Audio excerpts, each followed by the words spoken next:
Hello बच्चों, स्वागत है आप सभी का आपके अपने YouTube चैनल चंदन सर कानपुर में।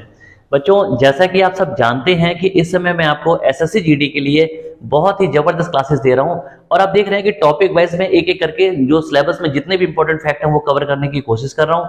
और जो भी टॉपिक मैं आपको पढ़ा रहा हूं ये न सिर्फ एसएससी जीडी में बल्कि सभी एग्जाम में बहुत ज्यादा इंपॉर्टेंट होते हैं। आज बच्चों जो मैं आपको टॉपिक पढ़ाने वाला हूं वो यहाँ पर आप बोर्ड पर देख सकते हैं और उसका नाम है चंपारण सत्याग्रह। चंपारण सत्याग्रह के बारे में आप सबने बचपन से कभी ना कभी बिल्कुल सुना होगा, लेकिन आखिर ये था क्या? अगर मैं आपसे ये पूछूंगा कि चंपारण सत्याग्रह कब हुआ तो मुझे पूरा उम्मीद है कि आप लोग सिर्फ इतना कहेंगे सर चंपारण सत्याग्रह बिहार में चंपारण जिले में हुआ था और 1917 की बात है। लेकिन आखिर ये इतना बड़ा सत्याग्रह हुआ क्यों, इसकी इंपॉर्टेंस क्यों है और इसके पीछे की कहानी क्या है, तो वो सभी फैक्ट आज मैं कवर करने वाला हूं। जो लेक्चर है बहुत बड़ा नहीं होगा, छोटा सा लेक्चर होगा, लेकिन छोटे से 5 से 10 मिनट में मैं आपको सारे के सारे जो फैक्ट है वो कवर करूंगा, जिससे अगर पेपर में आपके कभी भी इससे क्वेश्चन आते हैं तो आपको पूरी तरह से इसमें सेटिस्फेक्शन रहेगा और आप कर पाएंगे। ठीक है बच्चों, चलिए शुरू करते हैं। तो सबसे पहले अगर हम चंपारण की बात करेंगे, देखिए इसका महत्व इसलिए है क्योंकि भारत में गांधी जी का ये पहला सत्याग्रह था। गांधी जी ने इसी से अपनी शुरुआत की थी और कहीं ना कहीं गांधी जी को जो इतना ज्यादा फेम, जो प्रसिद्धि मिली वो इसी की वजह से मिली। गांधी जी को भी अपनी ताकत का एहसास नहीं था और बाद में जब ये सत्याग्रह हुआ तो गांधी जी को लगा कि हाँ, अब वो अंग्रेजों के खिलाफ डट कर और लंबे समय तक लड़ सकते हैं। तो सबसे पहले देखिए, जैसे आप जानते हैं कि सन 1869 में अगर हम बात करेंगे कि 1869 में 2 अक्टूबर, ठीक है ना, 1869 को गांधी जी का जन्म हुआ। और गांधी जी का जो जन्म है वो सब जानते हैं कहां पे हुआ बच्चों, तो पोरबंदर नाम के एक जगह पर हुआ, जो कि कहां पे थी, गुजरात में। गुजरात का एक शहर है पोरबंदर। ठीक है बच्चों, तो गांधी जी का यहाँ पे जन्म हुआ 2 अक्टूबर 1869 को। और इसके बाद जब गांधी जी थोड़े से बड़े हुए, लगभग 14 साल की उम्र में गांधी जी की शादी हो गई कस्तूरबा गांधी से। शादी के कुछ समय के बाद गांधी जी अपनी पढ़ाई के लिए बाहर चले गए। तो पहले तो गांधी जी ब्रिटेन गए, है ना, यानी कि ब्रिटेन का मतलब है इंग्लैंड यानी कि लंदन। और उसके बाद जब गांधी जी वापस आए, गांधी जी वकालत की पढ़ाई करने के लिए गए थे और उसके बाद एक केस के सिलसिले में गांधी चले गए साउथ अफ्रीका। ठीक, 1893 की बात है। तो गांधी जी जब साउथ अफ्रीका गए तो वहां पर उन्होंने जो भेदभाव देखा लोगों के बीच में रंग रूप का, उसको देखकर वो काफी ज्यादा उनका जो मन था वो विचलित हुआ और उन्होंने ये ठान लिया कि जो रंग, जो गोरे और काले का भेदभाव है या जातिगत भेदभाव, उसको मिटाने की कोशिश करेंगे। तो इसके तहत गांधी जी वहां पर बस गए और लंबे समय तक रहे। और गांधी जी ने वहां पर जो भेदभाव था, जो समस्याएं थी, जो पिछड़े लोग थे, जो मजबूर थे, उनके लिए भी कई सारे आंदोलन वहां पर किए। तो गांधी जी को साउथ अफ्रीका में काफी इसमें सफलता भी मिली। गांधी जी ने जो सत्याग्रह का हथियार था, सत्याग्रह का मतलब है बच्चों कि अहिंसात्मक तरीके से, बिना किसी मार काट के, बिना किसी लड़ाई झगड़े के अपनी बात को भूख हड़ताल और अनशन के माध्यम से रखना। तो गांधी जी को साउथ अफ्रीका में इसमें काफी सफलता मिली। फिर 9 जनवरी 1915 की बात है ना, आप ध्यान रखना, बड़ी इंपॉर्टेंट डेट है। तो गांधी जी 9 जनवरी 1915 को साउथ अफ्रीका से भारत लौटे और ये बहुत लंबा समय था। गांधी जी काफी समय बाद, यानी कि मैंने बताया ना, 1993 में पहले गांधी जी साउथ अफ्रीका गए थे और उससे पहले 3 साल वो लगभग ब्रिटेन में भी रहे थे। तो गांधी ने एक लंबा समय बिताया, हम कह सकते हैं कि लगभग 25 से 26 साल के आसपास। ठीक है, तो इतने समय तक वो टोटल बाहर रहे इंडिया से। और जब वो भारत लौटे तो 9 जनवरी को गांधी जी लौटे थे, इसीलिए हर साल 9 जनवरी को प्रवासी भारतीय दिवस मनाया जाता है, यानी कि एनआरआई डे। और पेपर में क्वेश्चन खूब पूछा जाता है कि भारत में जो प्रवासी भारतीय दिवस है वो कब मनाया जाता है, तो उसका आंसर होगा 9 जनवरी को हर साल मनाया जाता है। क्यों मनाते हैं? क्योंकि उसी दिन गांधी जी साउथ अफ्रीका से भारत वापस आए थे। और बात है सन 1915 की। अब देखो क्या हुआ, जब गांधी जी वापस आ गए इंडिया 1915 में, तो उसके बाद बच्चों क्या हुआ कि आपको पता है कि यहाँ पर भारत में जो कांग्रेस पार्टी थी उसके तहत अंग्रेजों के खिलाफ लगातार आंदोलन किए जा रहे थे और भारत को आजाद कराने की जो मांग है वो उठ रही थी। तो अभी क्या हुआ कि जब कांग्रेस में आपसी मतभेद हुआ, यानी कि विचारों का मतभेद हुआ, तो आपको पता है कि 1907 में सूरत अधिवेशन में कांग्रेस पार्टी नरम दल और गर्म दल में विभाजित हो गई थी। और बाद में क्या हुआ कि कुछ समय बाद, यानी कुछ सालों बाद हम कह सकते हैं कि जब 1916 आया तो 1916 में लखनऊ में अधिवेशन हुआ। ये बड़ा इंपॉर्टेंट अधिवेशन है, आप लोग ध्यान रखिएगा। ठीक है, तो मैं आपको बता रहा हूँ सन 1916 की बात है और ये जो अधिवेशन है ये कहाँ हुआ था, लखनऊ में। ठीक है, लखनऊ अधिवेशन। अच्छा, अधिवेशन का मतलब बच्चे क्या होता है, मीटिंग। ठीक है, अधिवेशन का मतलब है मीटिंग्स। अच्छा, कांग्रेस पार्टी जो उस जमाने में थी, देखो देश में जो अंग्रेजों के खिलाफ आजादी की लड़ाई लड़ी जा रही थी वो कांग्रेस पार्टी के तहत ही लड़ी जा रही थी, कांग्रेस पार्टी के अंडर में। अब क्या हुआ कि देश के जितने भी बड़े नेता थे सब कांग्रेस पार्टी में शामिल थे। तो कांग्रेस पार्टी जो थी है ना, उसने वो हर साल क्या करती थी, मीटिंग करती थी, वो उनकी रूटीन मीटिंग हुआ करती थी। तो हर साल एक मीटिंग तो उनकी होती ही थी और वो भी दिसंबर के महीने में होती थी। और इसके अलावा भी अगर जरूरत पड़ती थी तो बीच में भी मीटिंग हो जाया करती थी। तो कांग्रेस की जितनी भी मीटिंग थी वो देश के अलग अलग शहरों में हुआ करती थी हर साल। तो दिसंबर की बात है 1916 की, दिसंबर 1916 में, ठीक है, जब मीटिंग हुई, ठीक है, लखनऊ का अधिवेशन हुआ, तो उस समय जो नरम दल गरम दल थे वो आपस में, हम कह सकते हैं काफी हद तक जो उनके विचार थे फिर से मिले, आपस में एक हुए। और साथ साथ यहाँ पे मुस्लिम लीग ने भी इसमें भाग लिया था। ठीक है, मुस्लिम लीग जो पार्टी थी 1906 में बनाई गई थी, तो उसने भी इसमें भाग लिया। अच्छा, लखनऊ अधिवेशन में ही क्या हुआ कि गांधी जी जो कि 1915 में साउथ अफ्रीका से लौट कर आए थे, तो इसलिए क्या हुआ कि 1915 में आए थे और अगले साल 1916 में गांधी जी ने लखनऊ अधिवेशन में भाग लिया। जब लखनऊ अधिवेशन में गांधी जी भाग लेने के लिए पहुंचे, कहां गए होंगे, लखनऊ गए होंगे, ठीक है। तो उस समय क्या हुआ कि बिहार का एक अनपढ़ सा जो किसान था वो वहां पर पहुंचा। बात समझना, एक बिहार का, हालांकि वो किसान समृद्ध किसान था लेकिन काफी ज्यादा परेशान था, काफी त्रस्त था, ज्यादा पढ़ा लिखा नहीं था।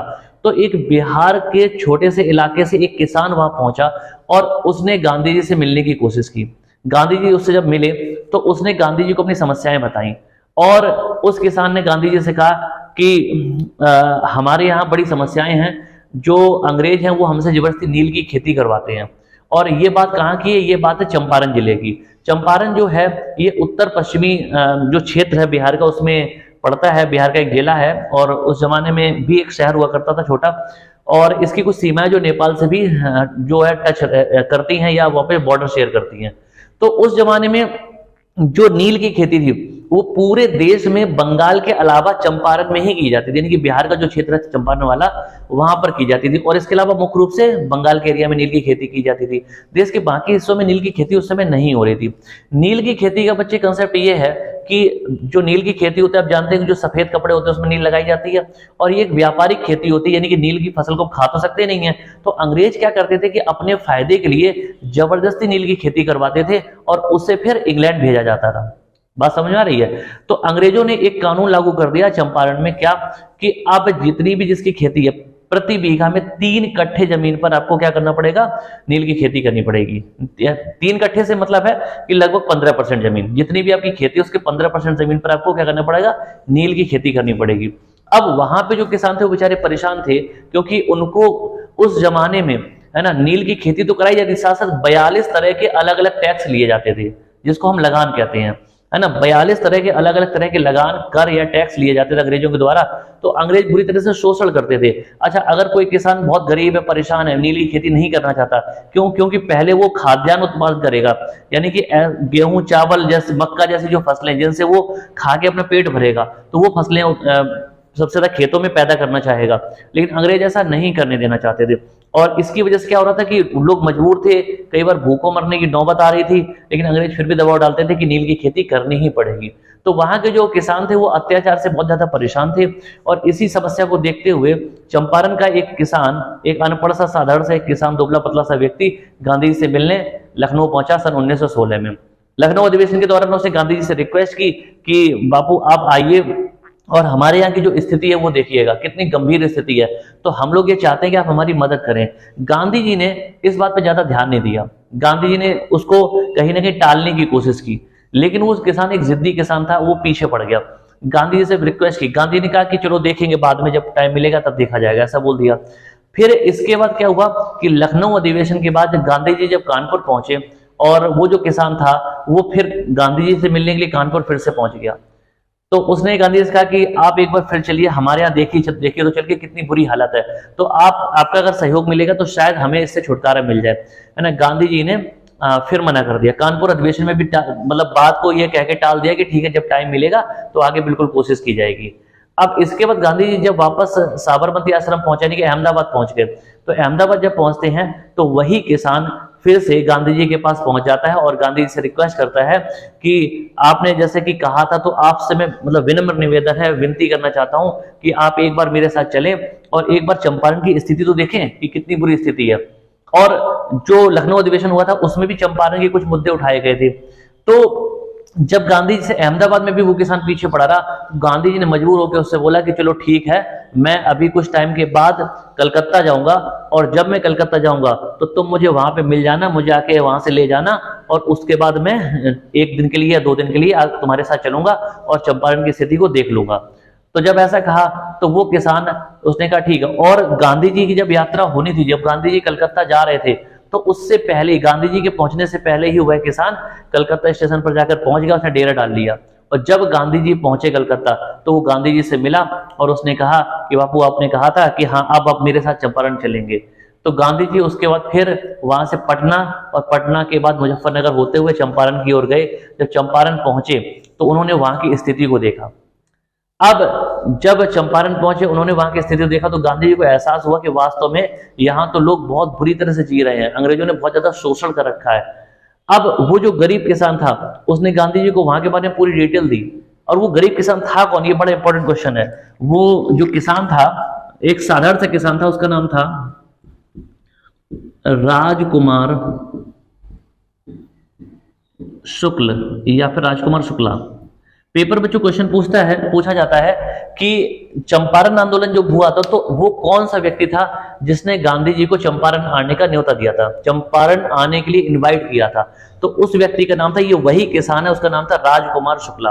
राजकुमार शुक्ला सिर्फ अपनी ही नहीं बल्कि अपने क्षेत्र के सभी लोगों की जो समस्या उनको देख रहे थे, तो इसीलिए वो गांधी जी के पीछे पड़ गए। और आप समझिए कि दिसंबर में 1916 में मीटिंग हुई थी, लखनऊ का अधिवेशन हुआ था, और अप्रैल 1917 में चंपारण का आंदोलन हुआ। यानी कि सिर्फ 4 महीने के अंदर गांधी जी से वो कई बार मिले और गांधी जी को अपनी जिद और हट पर इतना मजबूर किया कि गांधी जी को वहां पे जाना पड़ा। और जब गांधी जी वहां पहुंचे तो उन्होंने स्थिति देखी वहां पे, और गांधी जी ने डिसाइड किया कि अब वो क्या करेंगे, आंदोलन करेंगे। गांधी जी ने क्या किया कि अपना सत्याग्रह भारत में आने के बाद पहली बार गांधी जी का देश में, हमारे देश में जो सत्याग्रह हुआ था वो चंपारण का सत्याग्रह था। अप्रैल 1917 की बात है। अप्रैल 1917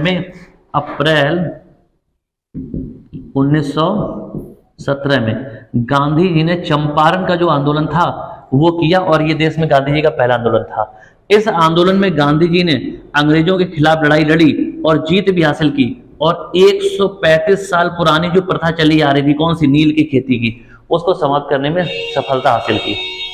इस आंदोलन में गांधी जी ने यह भी डिसाइड किया कि अब वो जिंदगी भर एक ही कपड़े में रहकर, है ना, और भारत में अंग्रेजों के खिलाफ लड़ाई लड़ेंगे। यानी कि आपने देखा भी होगा कि गांधी जी सिर्फ धोती पहनते थे, है ना, ऊपर गांधी जी कपड़े नहीं। यानी कि जब गांधी जी चंपारण आंदोलन हुआ था उससे पहले गांधी जी पूरे प्रॉपर कपड़े पहना करते थे, लेकिन गांधी ने बाद में डिसाइड किया कि जब चंपारण की स्थिति को देखा तो उन्होंने डिसाइड किया कि अब वो जिंदगी में कभी भी पूरे कपड़े नहीं पहनेंगे, सिर्फ एक धोती पहन के या एक कपड़ा पहन के ही काम चलाएंगे।